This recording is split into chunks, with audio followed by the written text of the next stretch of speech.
Assalamualaikum warahmatullahi wabarakatuh.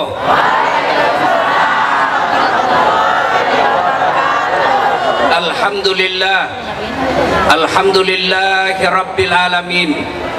Wabihi nasta'inu ala umurid dunya waddin. Ashhadu an la ilaha illallah wa ashhadu anna muhammadan abduhu wa rasuluh. Allahumma salli ala sayyidina Muhammad wa ala alihi wa sahbihi ajma'in. Amma ba'd. Faqad qala Allah subhanahu wa ta'ala fi kitabil karim. Bismillahirrahmanirrahim. Ya ayyuhalladzina amanu taqullaha haqqa tuqatih wa la tamutunna illa wa antum muslimun. Wahai orang-orang yang beriman, bertakwalah kalian kepada Allah dengan sebenar-benarnya takwa, dan janganlah kalian mati kecuali dalam keadaan beragama Islam. Ayat ini Jumat dibacakan khatib di mimbar Jumat. Ayat ini ingin menyampaikan kepada kita, wahai warga Pekanbaru, kamu mengaku Islam, tapi belum tentu kau bisa mati dalam keadaan beragama Islam. Insya Allah kita tidak akan mati dalam keadaan mencuri. Insya Allah kita tidak akan mati dalam keadaan ngerampok. Insya Allah kita tidak akan mati dalam keadaan sakau. Tapi yang bisa membuat kita mati kafir, hubbi aklil haram, suka memakan barang haram. Satu di antaranya menerima serangan fajar uang-uang pilkada.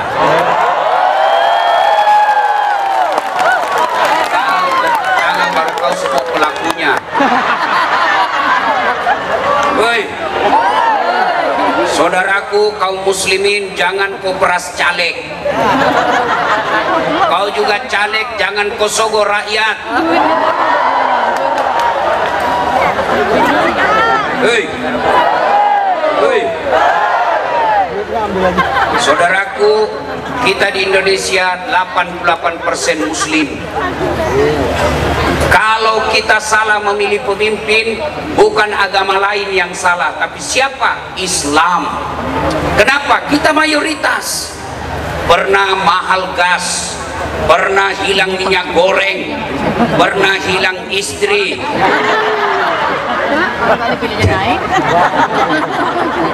Itu karena kita nganggap enteng dalam memilih imam, dalam memilih pemimpin.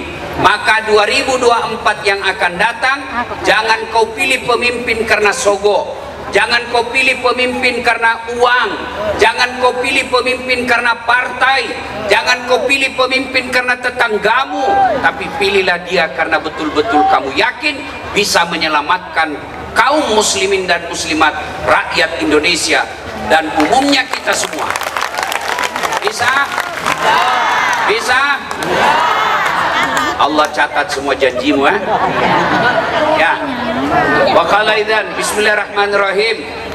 Ya ayyuhalladzina amanu dukhulu fis-silmi kaffatan wa la tattabi'u khutuwatis syaitan innahu lakum aduwwum mubin.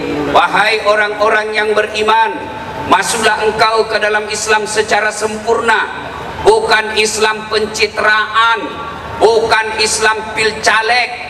Ini politisi kalau mau dicoblos, masya Allah penampilannya kala-kala ustaz. Keluar masuk masjid, bagi-bagi kartu nama. Pilih saya, sama-sama kita orang Melayu. Ini kartu namaku. Ada masalahmu, telepon saya 24 jam. Begitu terpilih, dia ganti nomor HP-nya. Ada begitu di Pekanbaru? Ada? Kau salah, kenapa kau pilih? Dan janganlah engkau ikuti langkah-langkah setan, karena sesungguhnya setan itu musuh yang nyata bagi kalian.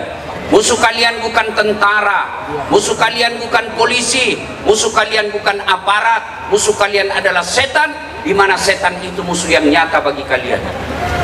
Woi, nah mudah. jangan kau musuhi polisi. Kau kira enak kalau tidak ada polisi di Pekanbaru? Anakmu diperkosa, kau pergi lapor di polsek, tolong Pak Kapolisi tangkap anakku diperkosa. Apa kata Kapolsek? Mohon maaf, baru saja polisi bubar. Woi bu, bu, suamimu dilakor. Ah, motormu hilang, siapa kau cari? Siapa kau cari? Polisi. Makanya jangan musuhi polisi. Kau melanggar, kau tidak lihat di rambu-rambu. Saya lihat Pak. Kenapa kau langgar? Saya tidak lihat Bapak. Mana sih lengkap, lengkap. Saya tilang kau. Kenapa Bapak tilang saya? Kau pembohong. Maksudnya apa Pak? Motormu Honda, jaketmu Yamaha. Itu polisi film India, bukan polisi Indonesia. Polisi Indonesia mengayomi, melayani masyarakat. Ya, polisi juga jangan musuhi ulama.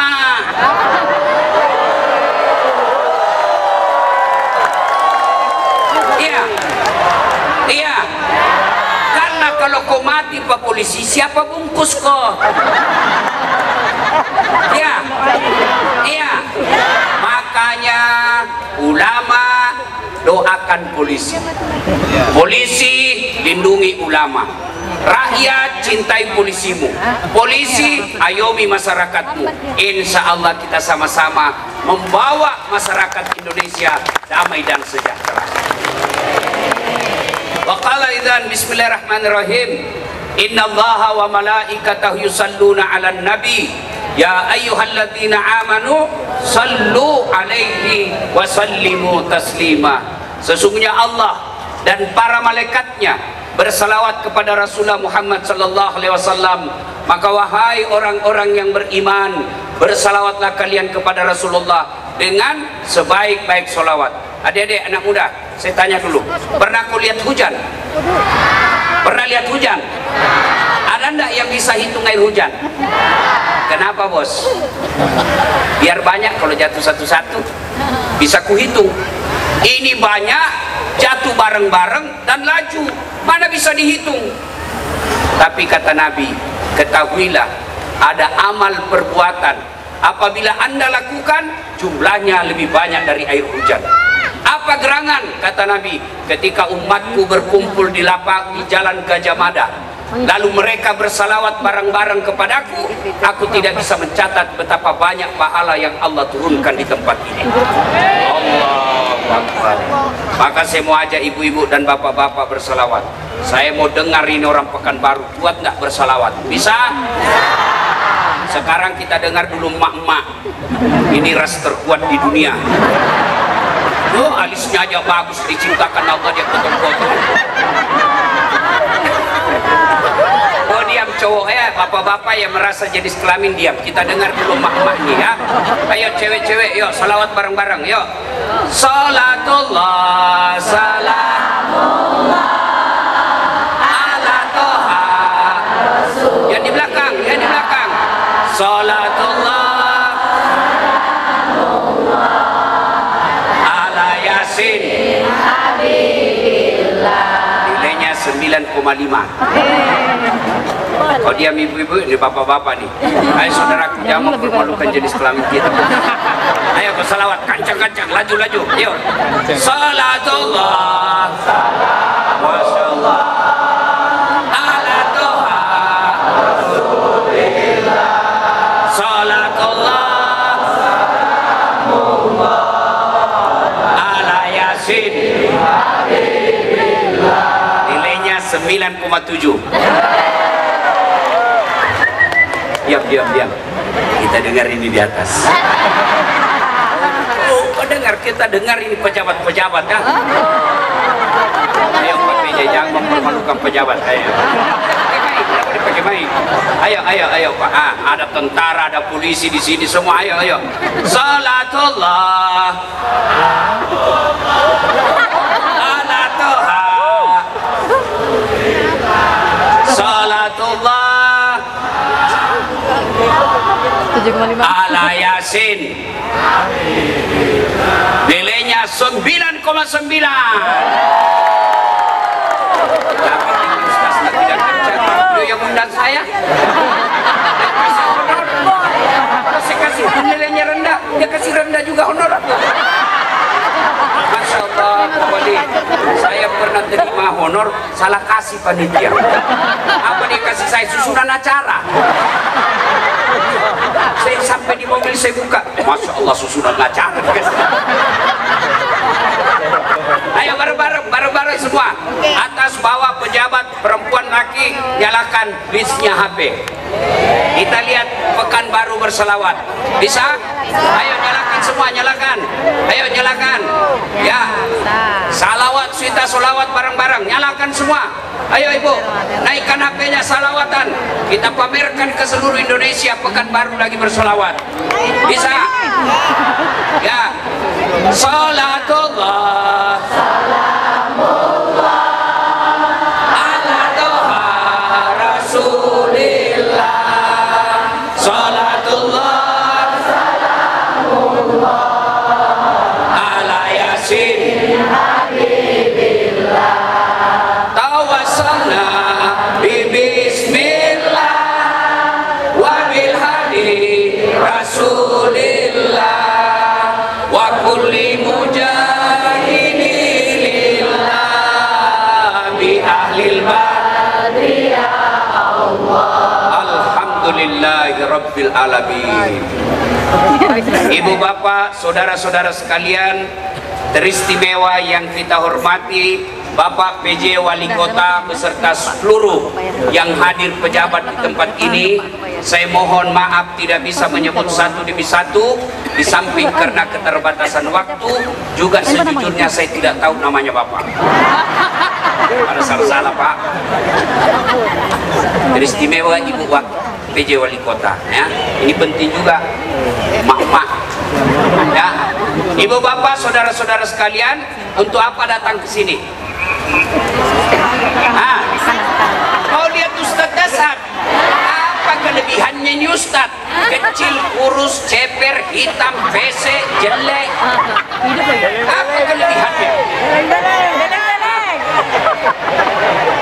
Gaspol. Serius? Kita gaspol memang malam ini. Kita datang di sini mau dengar sejarah Nabi. Kita kasih judul Maulid. Maka saudara-saudaraku yang tidak mau Maulid silahkan, kami hormati, tapi jangan kau tuduh kami bid'ah. Jangan kau tuduh kami sesat. Sama Nabi kita, sama rukun Islam kita, sama kiblat kita, sama Tuhan kita. Masa gara-gara kami ini dengar Maulid kamu pikir sesat? Tidak ada pada zaman Nabi. Kalau begitu jangan juga kau pakai HP, karena HP tidak ada pada zaman Nabi. Kalau begitu kau ceramah jangan pakai mic.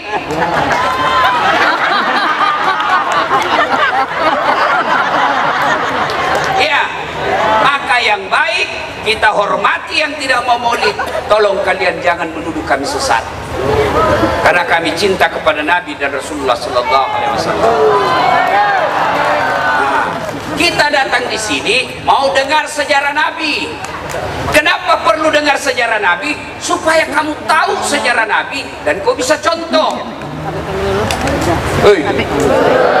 Ibu-ibu baris depan. Saya tanya, berapa anaknya Nabi? 6, 7.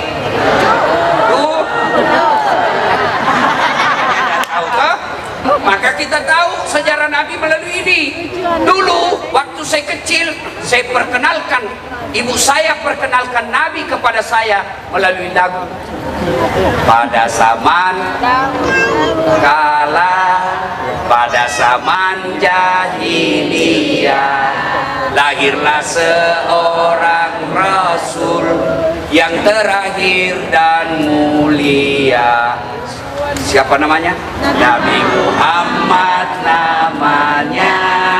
Ibunya siapa? Siti Aminah ibunya. Bapaknya siapa?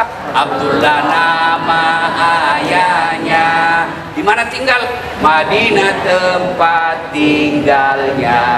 Terus setelah dewasa diangkat menjadi Rasul. Siapa yang angkat? PJ Wali Kota atau Ketua DPR?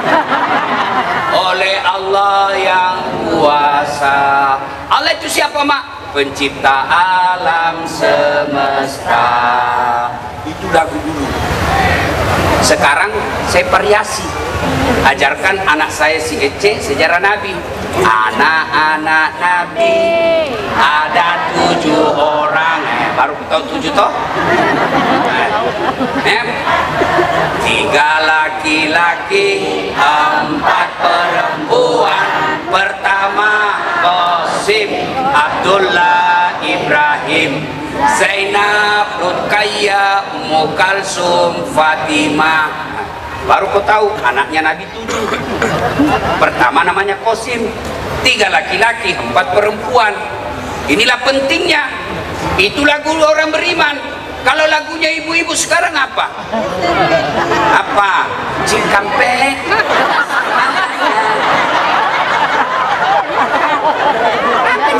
Kasih pelaya. Aku kau dapat. Jakarta, ke Kondan dia. Aku dapat semua itu. Dari para majelis taklim Agustusan, bapak-bapak ikut juga. Apa lagunya? Putar ke kiri. Putarlah ke kiri. Beleng-beleng.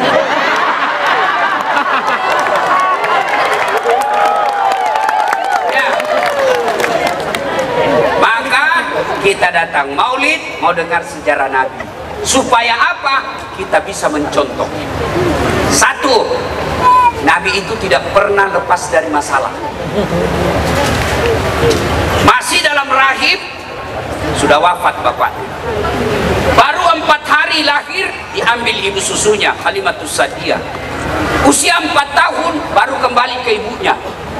6 tahun pergi ziarah kubur. Pulang dari ziarah kubur di sebuah desa namanya Desa Abwa, meninggal lagi ibunya. 6 tahun sudah yatim piatu. Sudah itu menikah dengan Khadijah. 7 anaknya, Allahu Akbar. 6 di depan matanya beliau wafat. 6 anak beliau wafat. 1 aja anak kandung kita wafat. Begitu sedihnya. Nabi 6 anaknya wafat. Hanya Fatimah yang mendapati bapaknya jadi rasul. Si angkat menjadi nabi dan rasul, perang demi perang beliau lalui. Hidup beliau penuh masalah. Tidak ada orang yang tidak ada masalahnya. Itu nabi. Kekasih Allah yang Allah sampaikan dalam hadits qudsi, andai buka saja dengan engkau Muhammad, saya tidak ciptakan dunia dan isinya. Begitu cintanya Allah kepada Nabi. Apakah Nabi tidak ada masalahnya? Hidup beliau penuh masalah. Maka pertama hikmah maulid, yakini hidupmu pasti penuh masalah. Ini bukan penuh masalah semua ini. Ini PJ. Kau kira tidak ada masalahnya? Saya bisa tebak mau juga jadi wali kota. Ada ini Pak mewakili Kapolda, mau juga jadi Kapolda. Sudah jadi Kapolda, selesai masalahnya, pensiun. Ini kau anak muda, muka-muka penuh masalah semua kau. Hah, apa masalah? Waktu kuliah apa masalahnya? Mau sarjana. Sudah sarjana selesai masalahnya, mau kerja pegawai. Sudah pegawai selesai masalahnya, mau kepala bagian. Sudah kepala bagian selesai, muncul masalah baru, mau jadi kepala dinas. Sudah kepala dinas selesai, mau jadi sekda. Sudah jadi sekda, mau jadi wali kota. Sudah wali kota, mau 2 periode. Sudah 2 periode, ditangkap KPK.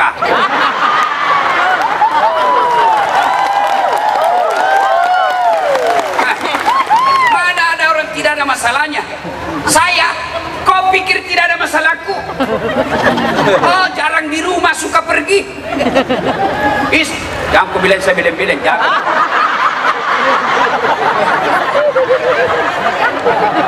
Hei, tapi Tapi masalah saya Pak PJ yang paling berat sekarang, banyak janda-janda curhat. Ustaz, baru meninggal suamiku, adakah doa-doa penenang jiwa? Saya kasihlah doa-doa penenang jiwa, saya lihat fotonya, boleh juga itu. Lama, makin lama dia bilang, Ustaz, maukah Ustaz menjadi imam dalam hidup? Tidak bilang, mohon maaf, saya bukan imam, saya penceramah. Semua kita punya masalah. Lihat sekeliling kita, ada caleg, sudah pasang baleho kiri kanan, bahkan ada yang balik fotonya, kepalanya di bawah, siap jungkir balik untuk rakyat, keren. Ya kan? Tidak terpilih, malah jadi gila. Ada ibu-ibu sudah 2 anaknya tidak punya rumah, ngontrak kasihan sampai punya cucu. Ada orang sudah punya rumah, suami istri selingkuh. Ada mobilnya mewah, ada rumahnya bagus, tapi tidak bisa tenang di rumah. Kenapa? Istrinya suka ngomel. Mana ada orang tidak ada masalahnya? Semua kita punya masalah.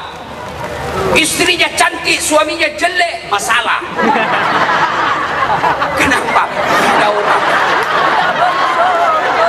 Ayo, istri jelek, suami gagah, masalah. Kenapa? Dihina orang. Ini jelek betul istrimu. Ya takdirmu. Kenapa? Karena kalau cantik istrimu, kau malu jalan sama dia. Jelek betul istrimu, takdirmu. Kenapa? Karena kau juga jelek. Semua orang punya masalah. Ada orang ngutang kiri kanan, masalah. Ada orang kaya tapi apa masalahnya? Anaknya narkoba. Ada pejabat, masalah. Kenapa? Dia takut sama istrinya. Semua kita punya masalah. Maka Nabi pun ada masalahnya. Yang beda, Nabi ketika ada masalahnya, beliau menghadap kepada Allah. Kita ada masalah, curhat di medsos. Suaminya kasar, langsung update status di medsos. Tak kusangka kau begitu.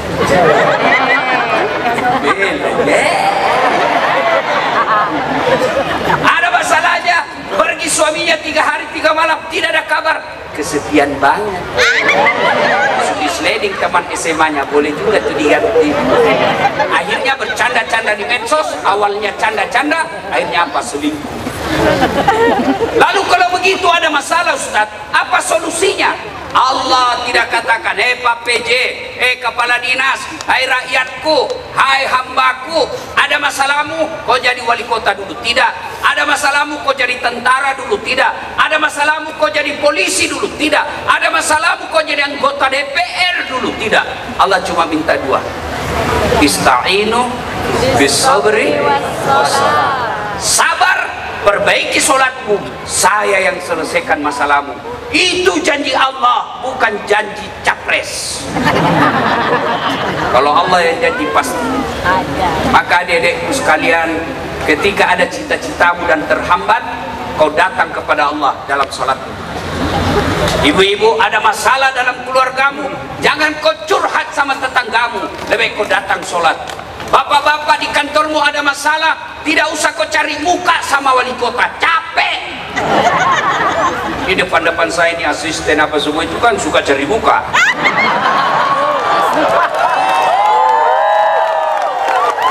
Iya toh? Iya Pak, sudah betul itu Pak.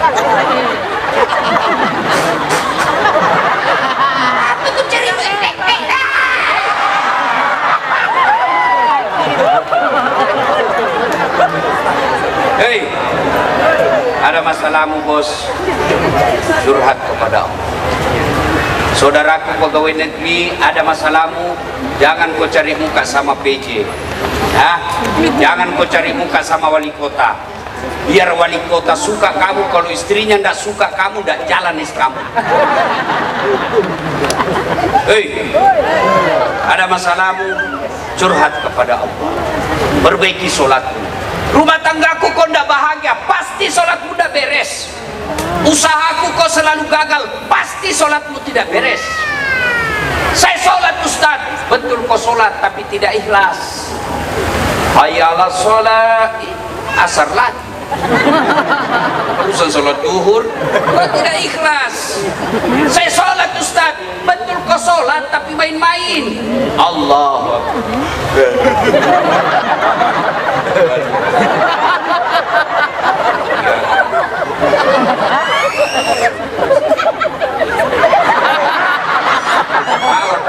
itu semua. Ada lagi yang sholat kayak kena angin. Allah.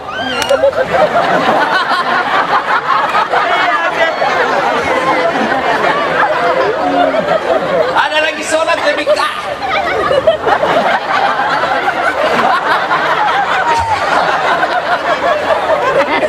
Hei, sholat. Apa alasan tidak sholat? Ustaz, saya sariawan. Silakan kau sholat sariawan. Allahu Akbar.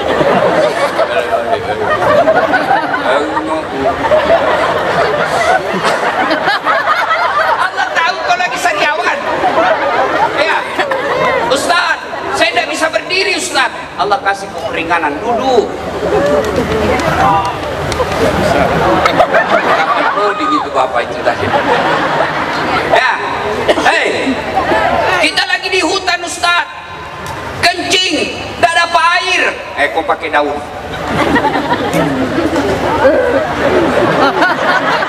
Ini urusan laki-laki. Bisa tak? Biasaan kencing berdiri.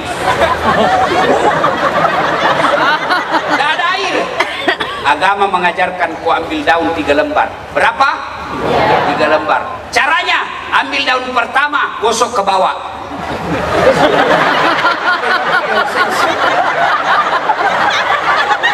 Ambil daun kedua, gosok lagi ke atas. Ambil daun ketiga, gosok lagi ke bawah. Begitu cara gosoknya. Jangan kasih begini.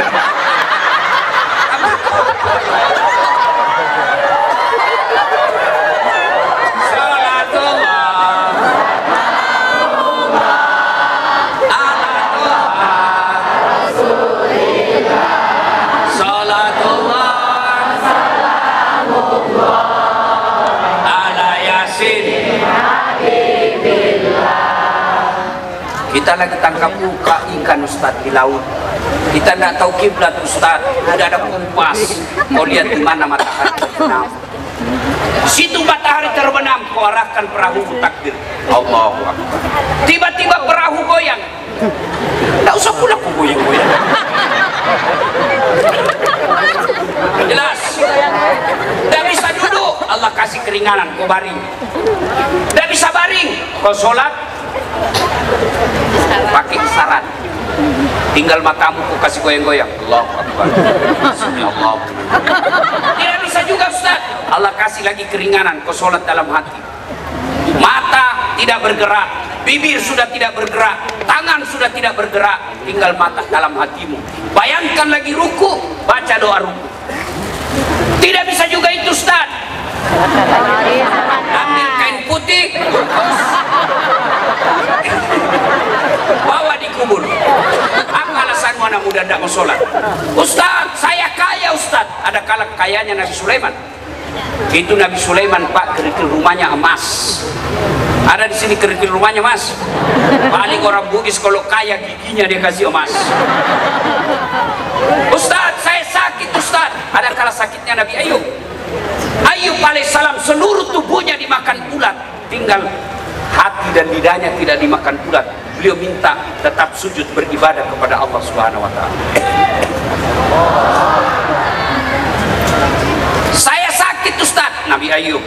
Saya cakep Ustaz, dia cakep dan mau sholat. Ada kala cakepnya Nabi Yusuf. Allahu Akbar. Itu Nabi Yusuf disuruh ibu-ibu iris bawang, lewat Nabi Yusuf. Dia tidak sadar, dia iris tangannya karena terpesona dengan gagahnya Nabi Yusuf. Tetap sholat. Jabatannya Ustaz, ada kala jabatannya Rasulullah Muhammad SAW. Beliau adalah penghulu para nabi, komandannya semua nabi. Beliau tetap sujud beribadah kepada Allah. Kalau orang kaya tidak sholat, orang masih maklum. Kita Allah kaya, selebriti tidak sholat, ya terkenal satu Indonesia. Pejabat tidak sholat, ya ada jabatannya. Tapi kalau kau sudah miskin, tidak terkenal, jelek, bau mulut, busuk ketek, kau tidak salat lagi. Maka hikmah maulid pertama, yuk bawa pulang apapun masalahmu, sholat. Saya tidak takabur. Ini hanya motivasi buat adik-adik yang lagi sekolah. Kau dengar itu gelarnya tadi pada saat. Coba lihat itu gelarnya banyaknya. Coba istriku juga banyak begitu ya. Doktor dua doktornya bos. Beda ilmu, beda negara tempatnya sekolah, bersamaan waktunya, tidak masuk akal. Tapi tidak ada yang tidak masuk akal buat Allah.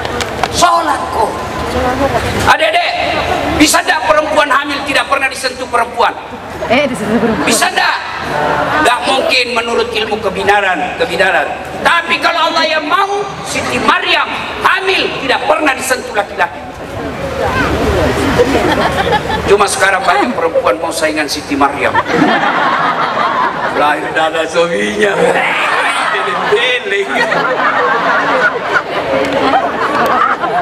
Bisa enggak manusia hidup dalam perut ikan? Bisa enggak? Enggak mungkin. Yunus alaihissalam 40 hari dalam perut ikan keluar dengan selamat. Tidak ada yang tidak mungkin buat Allah. Bisa enggak manusia dibakar api masih bisa hidup? Tidak mungkin. Tapi kalau Allah mau, Ibrahim alaihissalam dibakar dalam api yang sangat besar, keluar kedinginan. Saudara, tidak ada yang mustahil bagi Allah. Minta apa masalahmu, sholat mau diperbaiki, minta. Sudah minta Ustaz, kenapa Allah tidak kasih? Bukan sholatmu yang masalah, tapi apa yang kau minta tidak cocok buat kau. Saya dulu tamat SMA, daftar akapri, mau jadi akapri penerbang, ceper. Kurang ajar ini, kau ketawai lagi saya. Oh teman saya lulus, sekarang dia 2 bunga, AKBP, reserse di Polda Sulawesi Barat, pakai baret merah. Saya lulus jadi ustadz, pakai baret putih. Tapi dengan baret putih yang saya pakai, mulai baret hitam sampai baret merah, cara maiko semua.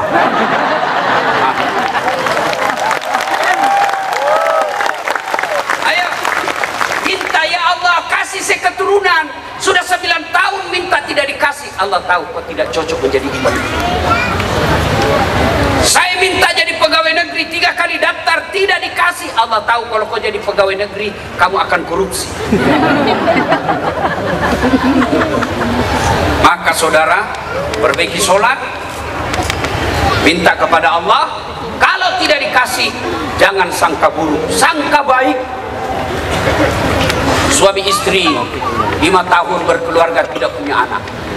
Di tahun ke-6 dia pergi ke dokter ahli kandungan, periksa.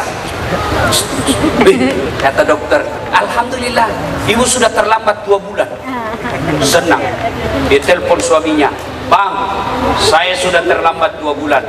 Alhamdulillah, kata suaminya. Tapi jangan kau cerita ya dek, malu kita kalau tidak jadi. Baik bang, ini rahasia berdua. Beberapa hari kemudian datang petugas PLN. Assalamualaikum. Waalaikumsalam. Siapa ya? PLN. Kenapa pak? Ibu terlambat 2 bulan. Udah dicurigai suami. Pasti penyebab ini cerita lagi nih. Datang suaminya baru Assalamualaikum sayang. Apa sayang? Memang kau bohong. Maksudnya apa? Kenapa PLN tahu? Pasti kau yang bocorkan padahal. Oh suaminya marah, dia pergi ke PLN. Ada apa kau tahu istriku hamil 2 bulan? Terlambat 2 bulan. Ada apa kau tahu? Istri saya terlambat 2 bulan. Ini pak ada catatannya. Hapus itu catatan. Boleh dihapus tapi bapak bayar dulu. Kalau saya tidak mau bayar, ya terpaksa punyanya bapak diputus. Kalau punya aku diputus, apa dia pakai istri saya di rumah? Terpaksa pakai lilin. Sangka baik. Ada masalah, sabar, perbaiki sholat. Ya, ibu-ibu, paling banyak ibu-ibu tidak sholat kalau selesai haid. Kata suaminya, biasanya kok cuma 5 hari haid, ini 7 hari kok belum sholat. Belum bersih bang. Bohong kau, masih ada sedikit-sedikit. Kau pasti bohong. Apa bohong? Saya kasih lihat kau. Dikasih lihat. Hei, hei. Yo, adik-adik sekalian, sholat. Sholat. Kalau kalian baik sholatmu, tidak mungkin Allah sengsarakan hidup. Tuhan apa yang sengsarakan hidupnya? Hamba yang perajin sholat. Alhamdulillah Ustaz, saya sudah sholat. Jangan lepas sampai di situ. Oleh-oleh kedua untuk maulid kali ini, setelah Anda rajin sholat, yuk datang berjamaah di masjid. Ada 10 golongan kata Nabi yang dikhawatirkan tidak diterima sholatnya. Satu di antaranya adalah mereka laki-laki normal, sehat, tidak ada halangan, dia tidak datang berjamaah di masjid. Oh Alhamdulillah di Pekanbaru ini Pak, Masya Allah, kemana-mana saya ke masjid, ramai masjid. Apalagi kalau subuh, penuh, sampai di luar Pak, tidak ada di dalam. Sudahlah, saya tahu rahasianya. Kenapa orang Islam malas ke masjid? Kenapa kita umatnya Nabi malas ke masjid? Padahal Nabi tidak pernah dalam hidupnya lepas sholat jamaah. Kalian kalau cinta kepada Nabi, bukan cuma datang maulid seperti ini. Ayo, hidupkan sholat jamaah. Tidak bisa jamaah di kantor, di masjid, di kantor. Kita tidak bisa hidangkan kerjaan Ustaz. Di samping mejamu, ajak temanmu yang satu. Ayo kita jamaah. Ayo berjamaah Pak. Tidak bisa ke masjid, jauh masjid, kau jamaah di rumahmu. Berjamaah, insya Allah kalian dicintai oleh Allah dan Rasulnya. Mana orang ditangkap gara-gara rajin berjamaah? Breaking news, sekilas info. Saat Latif ditangkap KPK gara-gara rajin berjamaah di masjid. Tidak ada itu Pak.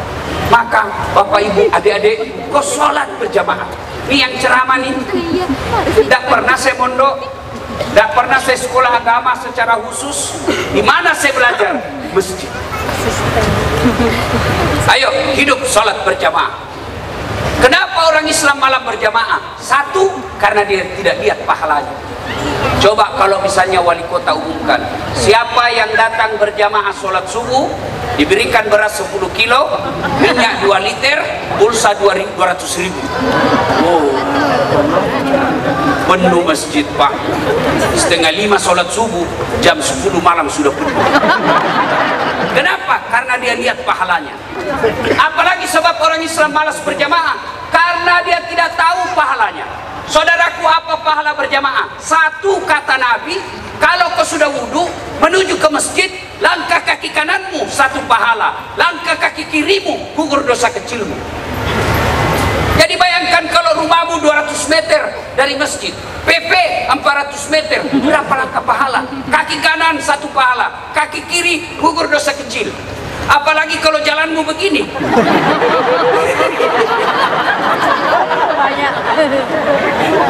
Berapa langkah pahala kau dapat? Apalagi pahala berjamaah kalau gerimis, kalau hujan atau debu yang terbang melengket di bajumu, hujan basah bajumu, itu nanti akan menjadi payungmu, akan menjadi pelindungmu supaya kau tidak disentuh api neraka. Maka kalau hujan jangan cemas, pakai payung, basah bajumu, basah sarungmu, itu yang melindungimu dari api neraka. Jangan juga sudah dengar begini, mau ke masjid hujan, dia buka payungnya.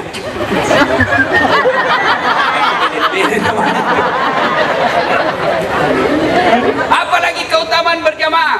Yang ketiga kata Nabi, seluruh materi yang kau lewati, pagar, aspal, dinding, rumput, tumbuhan, tegel, itu akan jadi saksi di akhirat kelak.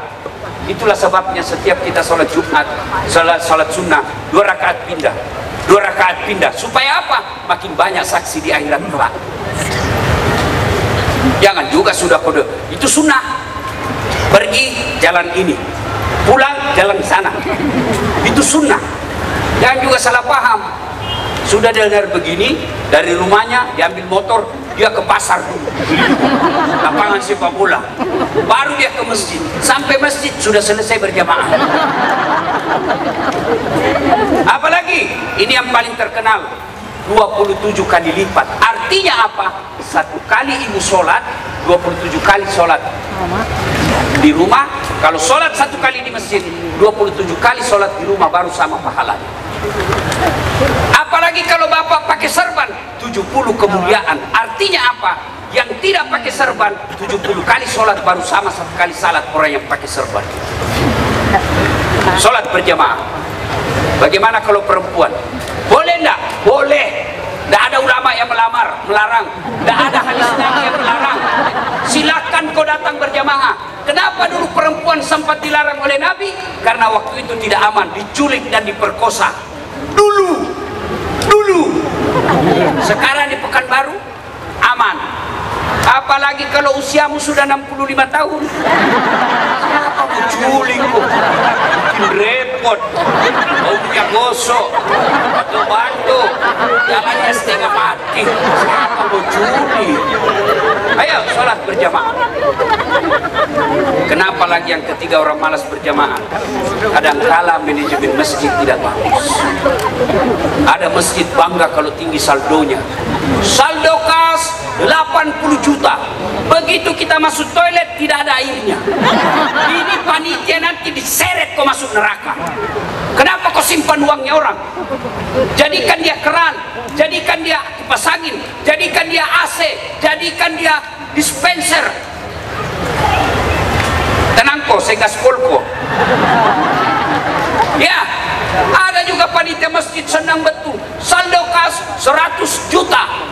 Begitu kita mau sujud, karpetnya sudah 7 kali lebaran, nggak pernah diganti.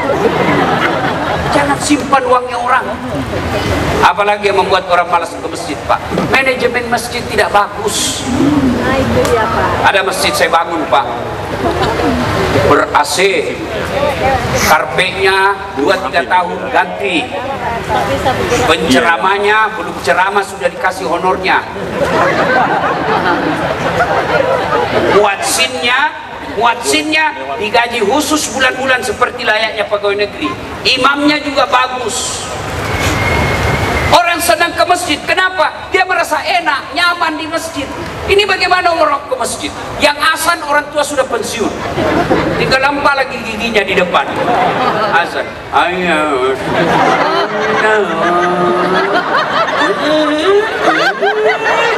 Anak muda bilang, dia lagi tua sendiri. Apalagi panas, sound sistemnya jelek. Begitu imam takbir, Allahu Akbar, langsung storing. Mau diperbaiki, kita sudah takbir, terpaksa kita tahan sampai selesai. Karpetnya sudah 8 kali lebaran, tidak pernah diganti. Begitu kita sujud, banyak sembun. Apalagi penceramanya neraka saja terus dia cerita. Orang panting, ditusuk pantat, gunting ledamu, ditusuk matamu. Kata anak muda dosa ke masjid, kita takut saja. Ya. Dapat lagi imam imam yang suka ganti-ganti, tukar-tukar perintah Nabi. Nabi katakan, kalau kau jadi imam, ringkaskan bacaan sholat. Itu perintah agama. Kalau kau jadi imam, ringkaskan bacaan sholatmu. Ini sekalinya jadi imam, baru mau takbir sudah lama, Pak.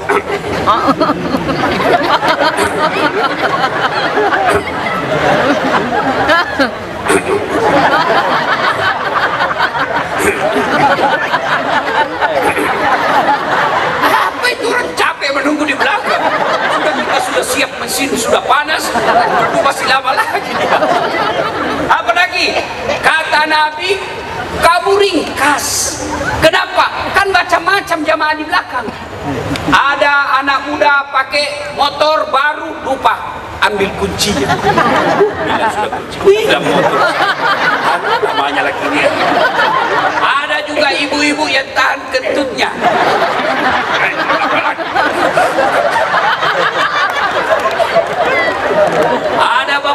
bapak yang sudah janji istrinya mau dijemput, sudah menelpon 17 kali tidak datang-datang. Sudah juga Pak Imam marah, ngamuk lagi istri saya.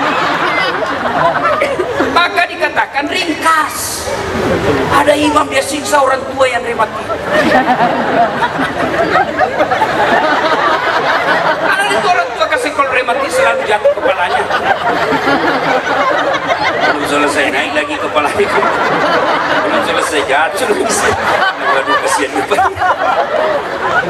Ya, baca ringkas. Yang kedua kata Nabi, baca yang umumnya orang hafal. Kenapa? Supaya satu, kita bisa khusyuk. Coba kalau imam baca wadduha, kita ikut. Kenapa? Kita hafal. Tapi begitu imam membaca surah Al-Anfal ayat 5 sampai 47, dia khusyuk dengan bacanya, kita khusyuk dengan hayalan. Kita mau ikut tidak dihafal, kita mau ruku, imam belum selesai, terpaksa dibaca semua di dinding.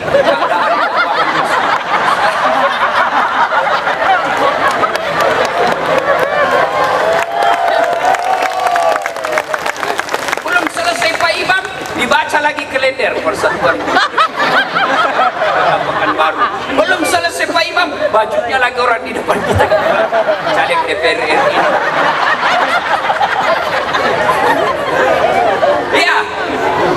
Ya. Yang kedua kata Nabi, baca yang umumnya orang hafal. Supaya apa? Supaya kalau kau salah ada yang bisa luruskan. Kalau imam baca watin salah, kita bisa bantu. Tapi begitu dia baca yang hanya dia hafal, ya sudah, hadapi sendiri kesusahan. Ini cerita Pak, saya tidak tahu benar atau tidak, cerita aja ini. Pulanglah penghafal Quran, anak-anak remaja mau dites hafalannya, kau jadi imam nak. Dia ada jadi imam, dia bacalah surah yang dia hafal, hanya dia yang hafal. Tiba-tiba ada cicak jatuh dekat telinganya. Stres. Namanya orang stres pasti hilang hafalan. Dia tidak bisa sambung hafal bacanya tadi Pak. Ingat apa semuanya. Apalagi sambungannya ini. Suasana masjid hening. Tidak ada juga yang bisa membantunya. Tiba-tiba dia bilang, tolong bantu di belakang. Di belakang juga saya juga tidak tahu. Tiba-tiba diri Pak ada anak muda berteriak dari belakang. Dia bilang, kalau begitu ya sudah, Allahu Akbar. Siapa salah? Siapa salah? Siapa salah? Waktu saya kecil di kampung, buku sujud lama sekali imam sujud. Tidak seperti biasanya, lama sekali. Kira-kira waktu saya itu SD. Tiba-tiba ada kawan saya, tidak tahan dia sujud lama, diangkat kepalanya. Langsung teriak, "Hui, hilang imam!" Imam yang ditunggu kasih bangkit, hilang di tempatnya. Kacau sholat, bubar. Bukan sholat Pak.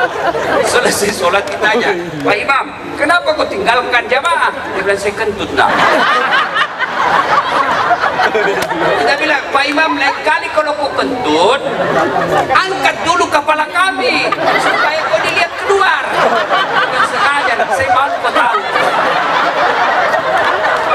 Siapa salah? Siapa salah? Siapa salah? Makanya dalam fikih sholat jamaah, siapa saja boleh jadi makmum. Jadi makmum juga ada aturannya. Satu, kalau kau jadi makmum, jangan kau ganggu orang di sampingmu. Itulah sebabnya Nabi anjurkan ketika kau mau berjamaah di masjid, kau sikat gigi dulu. Apalagi kalau subuh. Bayangkan kalau kau tadi malam makan jengkol, makan pete, pas di sini. Assalamualaikum warahmatullahi wabarakatuh. Menghadap ke kiri kau buang.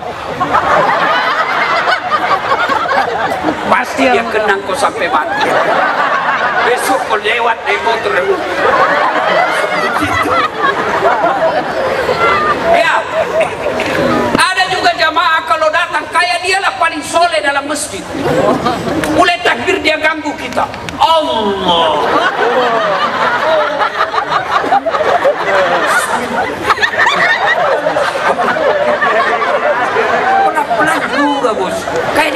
telingata. Apalagi ada juga itu biasa anak muda ganggu kaki kita, dikasih pindah lagi.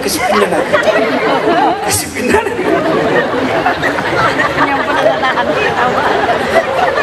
Saya pernah saya kasih pindah kakiku, dia kasih pindah lagi.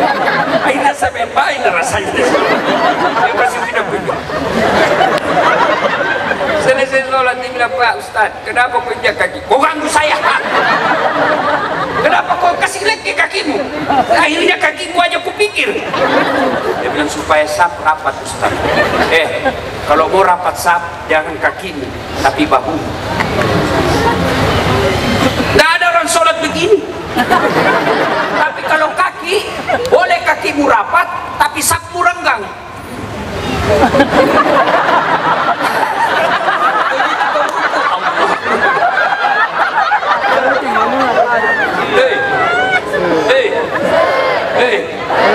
Jadi makmum jangan ganggu orang, ya. Jadi imam pahami, karena kalau kau jadi imam tidak paham makmum, maka kacau sholat jamaah. 2024 kita akan pilih imam. Imam kita berupa presiden. Kalau kau salah memilih presiden, kacau sah. Saya minta kepada saudara-saudaraku sekalian, saya cinta kalian sebagai sebangsa dan senegara. Kasihan kita, negara kita mayoritas Islam, tapi kita banyak yang miskin. Apa kita miskin karena negara miskin? Tidak. Anda tahu, ke depan nanti mobil listrik yang dioperasionalkan, dan 4 bahan dasar bahan listrik, mobil listrik 3 ada di Indonesia, hanya 1 di luar Indonesia. Satunya diantaranya nikel. Maka saudara, jangan kau salah milih pemimpin, jangan kau salah milih imam, jangan kau salah milih wali kota, jangan kau salah pilih anggota DPR. Kalau bukan kamu nikmati, anak dan cucumu nanti nikmati. Kalau kau tidak senang pemimpin, jangan kirim hoax, jangan bermaki di medsos. Kau jangan pilih saja orang yang tidak baik di 2024. Selesai urusan. Kalau imam salah, kacau sholat jamaah. Berikutnya, yang ketiga, maulid akhlakul karimah. Nabi pernah ditanya, ya Muhammad, untuk apa kau diutus ke muka bumi ini? Liutammimal makarimal akhlak, memperbaiki akhlak manusia.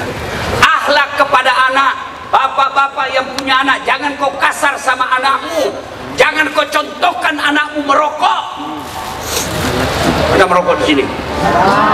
Hei, kau larang anakmu merokok, tapi kau suruh pergi beli rokok. Mana ceritanya? Awas kalau kau merokok, saya tampelin kau kalau kau datang, saya dapat kau merokok. 10 menit kau belikan rokok saya nak. Aslinya beleng-beleng. Hei, hei, sayangi, berakhlak kau kepada anakmu. Kalau kamu mau punya anak yang baik akhlaknya, jangan kau bicara kasar. Kasih contoh yang baik, insya Allah kau jadi teladan. Akhlak kepada tetangga, jangan kau ganggu tetanggamu, jangan kau serobot pagarnya. Karena agama mengajarkan kepada tetangga, akhlak kepada tetangga. Nabi itu jelaskan, kalau kau bikin kue, makanan, dan baunya menyeberang ke tetanggamu, maka kau harus memberikan tetanggamu bagian daripada masakanmu. Nabi ajarkan, kalau kau masak-masak perbanyak kuahnya, kau kasih ke tetanggamu. Jangan juga cuma kuahnya saja. Itu ajaran Nabi. Bahkan Nabi mengajarkan, kalau kau bertetangga dan pagarmu seperti ini, lalu ada pohon mangga kau pelihara, ranting dahannya nyebrang pagar ke tetanggamu, yang nyebrang itu haknya tetangga, bukan kau punya. Hanya bapak pelihara mangga, ada dahannya nyebrang, ayah nyebrang ini miliknya tetangga. Mahasiswa aku tanya, Ustaz, bagaimana kalau istrinya tetangga menyeberang pagar?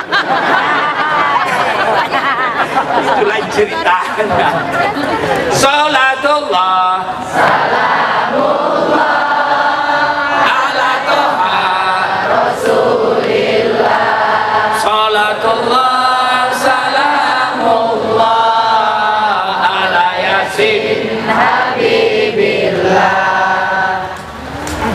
pasar Madinah ada tunanetra Yahudi. Yahudi waktu itu di Madinah kaum minoritas, tunanetra. Apa kerjanya, Bu? Di sudut pasar selalu teriak, jangan kau dengar Muhammad, Muhammad tukang tipu, Muhammad pembohong. Itu aja kerjanya. Minoritas Yahudi kerjanya menghina Nabi. Wafat Nabi. Sepeninggal Nabi wafat, Abu Bakar bertanya kepada istri Nabi, yang tak lain adalah anaknya Abu Bakar, Aisyah. Aisyah, adakah perbuatan amal-amal yang belum saya lakukan seperti yang Nabi lakukan? Dia bilang, sudah semua, tinggal satu. Apa itu? Di sudut pasar di Madinah ada Nabi selalu memberi makan dia, tunanetra. Abu Bakar datangi orang itu, lalu dia suap tunanetra itu, dia suap. Begitu dia suap, ditepis tangannya. Hai, siapa kamu? Kamu kok tidak seperti yang kemarin-kemarin. Yang kemarin menyuap saya lembut, yang kemarin menyuap saya bagus caranya. Dia pisahkan mana yang kasar, mana yang lembut, lalu disuapi saya dengan baik. Siapa kamu? Kamu bukan yang kemarin-kemarin. Kata Abu Bakar, iya, saya teman yang kemarin-kemarin suap kamu. Mana dia? Dia telah wafat. Wow. Siapa dia? Dialah Muhammad sallallahu alaihi wasallam yang setiap hari kau hina. Itulah akhlak Nabi kepada istri. Allahu Akbar. Berapa istrinya Nabi? 11. Tidak pernah satupun istri Nabi mengatakan, saya menyesal menikah denganmu Muhammad. Semua bahagia. Padahal 11. Bapak cuma satu istrinya, menderita lahir batin. Apa akhlak Nabi kepada istrinya? Tidak pernah Nabi memanggil nama istrinya Aisyah, beliau panggil dengan ya Humairah, yang kemerah-merahan pipinya, karena memang Siti Aisyah merah delima pipinya. Maka mulai besok, Pak, kalau Bapak cinta kepada Rasul, muliakan istri. Panggil dia dengan panggilan kasih sayang. Nabi kalau minum, Pak, kalau minum Nabi, minum tangan kanan. Lalu setelah dia minum, dia berikan istrinya. Nabi meneguk, dan setelah itu dikasih istrinya. Dan hebatnya, bekas bibirnya istrinya, itulah yang dia tempati Nabi minum. Masya Allah. Kau amalkan besok. Minum, pas bekar bibirnya istri. Bau betul mulutmu ya. Nabi sayang kepada istrinya. Maka bapak-bapak, kalau cinta kepada Nabi, muliakan istrimu. Tidak ada kemuliaan bagi seorang suami yang tidak tahu menghargai istrinya. Ini coba lihat itu istrimu, kasihan. Coba kau lihat semua itu. Coba lihat, kasihan. Dia tinggalkan keluarganya. Bapaknya sakit, ditelepon sama ibunya. Sini kau nak, datang kau besuk bapakmu. Mohon maaf Pak, saya tidak bisa tinggalkan suami saya. Suami saya tidak ada izin untuk pergi. Allahu Akbar. Inilah kasihan ibu-ibu ini. Hei, muliakan istrimu. Tidak ada kehormatan laki-laki yang menghina istrinya. Kau kira gampang jadi istri? Ah, hei, kau kira gampang jadi istri? Coba lihat, kalau dia hamil. Masih ingat waktu hamil, Bu? Ada enggak ibu-ibu hamil tengkurap tidur? Ada? Tengkurap. Bapak 1 bulan aja tidak tengkurap, pusing. Itulah hebatnya perempuan. Apalagi melahirkan. Ibu-ibu masih ingat waktu melahirkan? Ada enggak ibu-ibu melahirkan senyum? Mentang-mentang orang kaya keluar kena.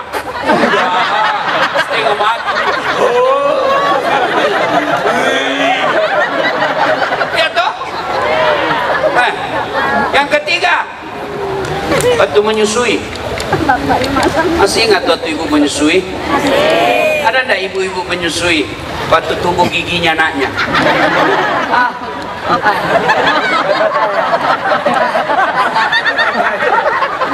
Begitu digigit kau tempelin kan aku? Kurang ajar ini. Ini bujuk. Anak lepas. Aduh.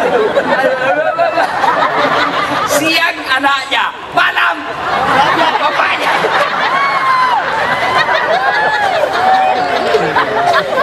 Hei, Pak, Nabi itu kalau keluar rumah pasti sedekah ke istrinya.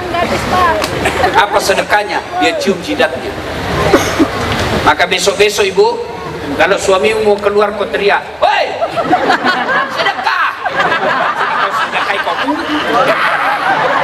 Tapi kalau mau disedekah ibu rapi-rapi.